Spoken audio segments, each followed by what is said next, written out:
سلام البنات، جيتكم اليوم بفيديو جديد. درت لكم قهوة اسبريسو في البيت، منزلية صحية 100%. اذا باش نديرو هاد القهوة لازم لنا 3 ملاعق كبار من نسكافيه، اي قهوة سريعة الذوبان. قلت 3 ملاعق كبار قهوة سريعة الذوبان، و 3 ملاعق كبار السكر العادي، يعني العادي، و ملعقة كبيرة من كاكاو تاع الحليب، يعني هذا اللي يستعملوه الدراري الصغار في الحليب.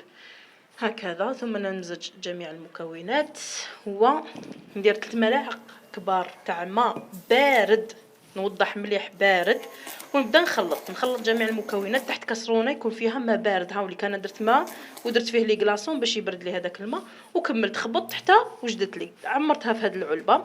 كي عمرتها في هذه العلبه بون دوك هنايا وقت الحاجه نستعملها كيما نحب.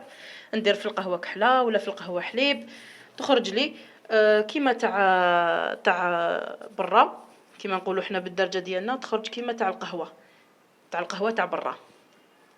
هكذا حتى في القهوه كحله. دوك تشوفوا معايا نحركها وتشوفوا، يعني تجي رائعه ما شاء الله. انا هاد الكريمه هذه اللي راهي في العلبه، هاد الكريمه اللي حضرتها اليوم، هذه هي اللي درت بها الحلوه تاع الفيديو السابق، تاع الحلوه هذيك الاقتصاديه وبدون فرن. بهاد الكريمه اللي طميت بها هاد الحلوه. راني حنحط لكم الرابط تاع الحلوه في اسفل الفيديو. اذا الى عجبتكم هاد الوصفه ديروا لي جيم، واشتركوها مع الاصدقاء ديالكم، وفي الملتقى إن شاء الله. السلام عليكم ورحمة الله تعالى وبركاته.